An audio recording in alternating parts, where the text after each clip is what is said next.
E aí, jovem, tudo bem com você? Espero que você esteja ótimo. A aula de hoje é sobre funções inorgânicas. Na verdade, uma introdução ao estudo das funções inorgânicas, porque a gente vai ter uma aula para cada função inorgânica. E aí você pode se perguntar, pô, mas isso é aula de matemática? Não, calma, não corre ainda, tá? É aula de química mesmo. Vamos entender o que é uma função inorgânica. Então vamos lá.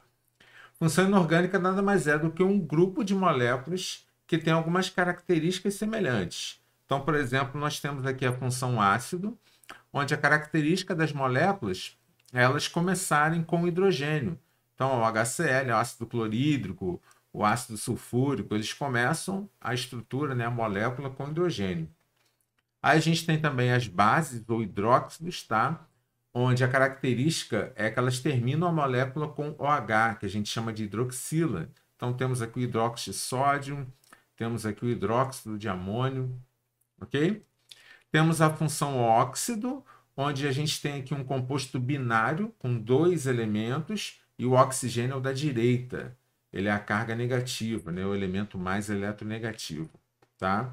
Então temos aqui o gás carbônico, né? O dióxido de carbono, super conhecido, e o óxido de cálcio.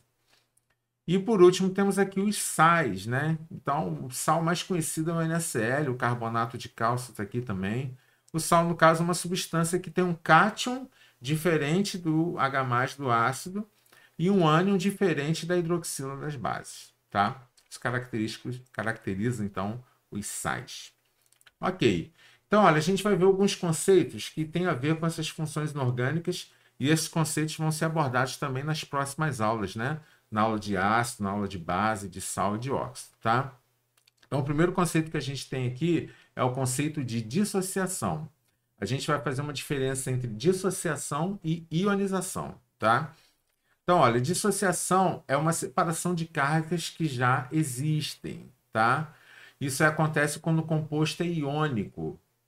Voltando para o estudo das funções inorgânicas, vai acontecer nas bases, nos sais e nos óxidos que são iônicos, né? Onde eu tenho aqui um oxigênio e um metal, tá? Então, por exemplo, aqui o NaCl, essa carga já existe no composto iônico, né? O composto iônico é formado por um metal e um ametal.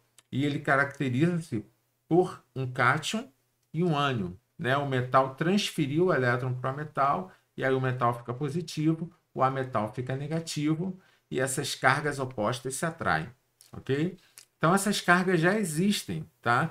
E quando você fala em dissociação, você está simplesmente falando em separar essas cargas que já existem na molécula, ok?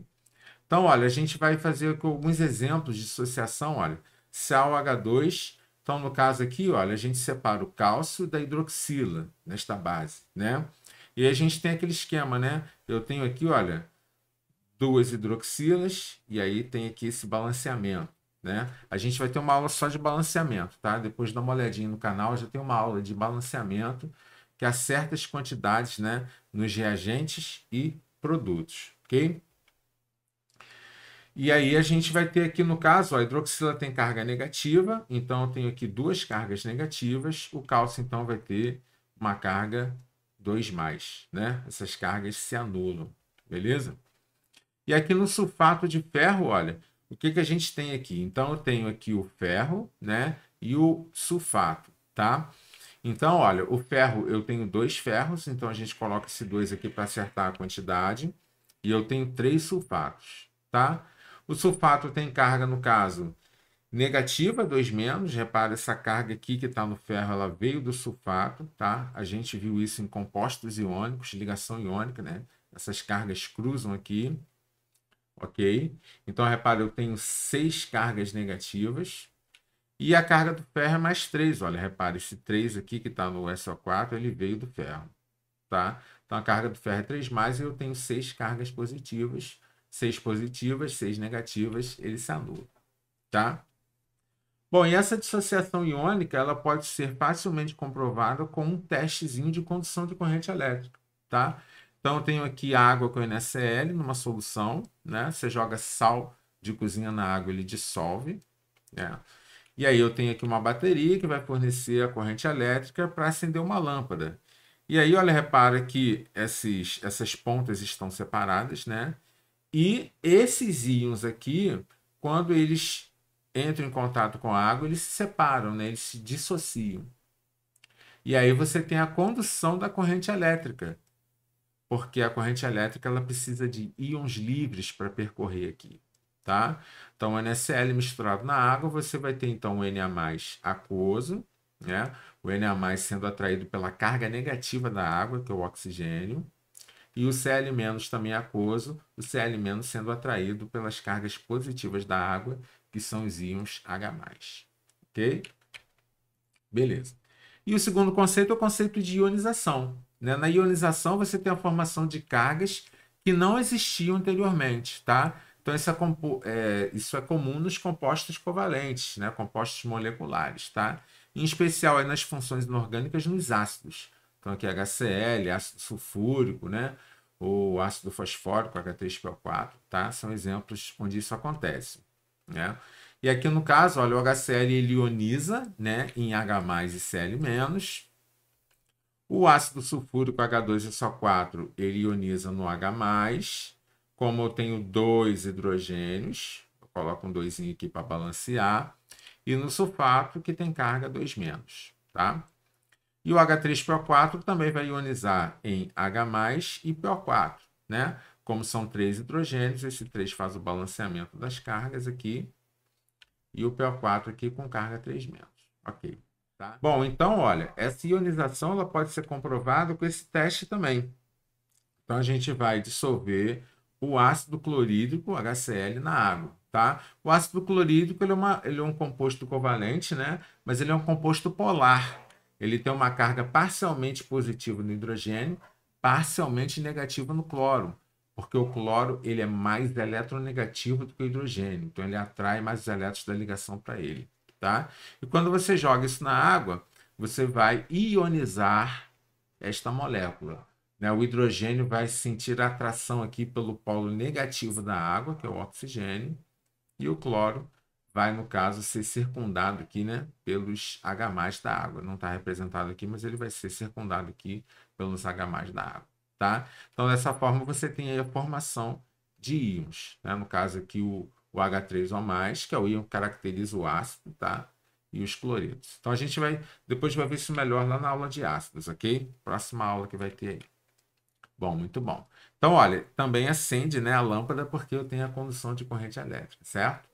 Beleza. Bom, o outro conceito que a gente vai usar é o grau de ionização, tá? Nem todas as espécies químicas que estão em solução aquosa sofrem ionização ou dissociação. Ou seja, nem tudo que você joga ali na água vai ionizar ou dissociar, tá? Então, o grau de ionização, ele mede essa quantidade do que foi ionizado em relação ao que está dissolvido, tá? Então, a gente tem aqui o alfa, ele é calculado pelo número de moléculas ionizadas, né? O número de moléculas ionizadas, Ni, pelo número de moléculas dissolvidas, que a gente está chamando aqui de N, tá? Então, olha, um exemplo. Se a gente coloca aquele HCl na água, né? Repara, eu vou voltar aqui, olha. Eu tenho aqui, eu coloquei aqui 10 moléculas de HCl, tá? Então, você contar aqui, ó, 1, 2, 3, 4, 5, 6, 7, 8, 9, 10. Então, a gente dissolveu 10 moléculas de HCl, tá? E aí, olha, a gente vai reparar que nem todas ionizaram. No caso aqui, olha, essa aqui não ionizou. Então, uma das 10 aqui, as outras 9, né, ionizaram, mas uma dessas 10 aqui não ionizou. Então, ionizaram 9 de 10. Então, se eu calculo ali o alfa, olha, 9 ionizaram e 10 dissolveram. Então, 9 sobre 10, né? Vai dar, essa continha dá 0,9, né? Ou, se você quiser olhar como porcentagem, 90%, tá? Então, o grau de ionização ele serve muito para a gente ver a força de um ácido, de uma base, tá? É muito utilizado para isso, ok? A gente vai utilizar esse conceito nas próximas aulas das funções inorgânicas. Bom, e o próximo conceito é o conceito de eletrólise, que já até foi mais ou menos abordado aí nos exemplos anteriores de ionização e dissociação, né? Então, as moléculas que ionizam ou dissociam numa solução aquosa permitem a condução de corrente elétrica, tá? E isso, no caso, a gente chama de um eletrólito, quem consegue conduzir corrente elétrica, ok? Então, vamos ter eletrólitos nas 4 funções inorgânicas, em ácidos, em bases em sais e também em óxidos, tá? Então é feito esse teste de condutividade, né? A gente coloca aqui uma amostra num circuitozinho elétrico, tá? Se acender a lâmpada, é um eletrólito. Se não acender a lâmpada, é um não eletrólito. Bem simples, tá? Então, olha, o hidroxissódio, no caso, né? Ele é uma base, ok? E aí, no caso, olha, é formado por um metal e um ametal, né? É uma substância iônica. Então, a tendência dele é dissociar, tá? Então, fazendo o teste aí, olha, do hidróxido de sódio, a gente vai ter o Na+ e o OH-, certo? Será que acende? Tem íons presentes? Tem íons presentes, tá? Então, essa lâmpada, ela acende, né? Então, a gente tem aqui um eletrólito. Esse aqui é um ácido orgânico, é o ácido acético, tá? É uma substância molecular, tá? A gente tem em casa isso no vinagre, ok? Ele também ioniza, no caso, ele libera um H+, porque é um ácido, tá? E aí ele também vai acender essa lâmpada aqui, ok? É um eletrólito mais fraco, mas também é um eletrólito, né? Quando eu digo que é mais fraco é porque a lâmpada não vai acender tanto, tá? Não tem a condição de a formação de tantos íons e aí não conduz tanta corrente elétrica, tá? A força de ácidos e bases a gente vai ver aí nas próximas aulas das funções inorgânicas, ok? Bom, e por último a gente tem aqui essa molécula, a molécula da sacarose, é o açúcar comum que a gente usa em casa, né, vindo da cana. Essa molécula, no caso, ela não ioniza, não dissocia, ok? Então você não tem a formação de íons, ela solubiliza, mas não tem a formação de íons. O açúcar dissolve na água, mas não forma íons. Então, consequentemente, a lâmpada não acende. E a gente tem um não eletrólito. Ok?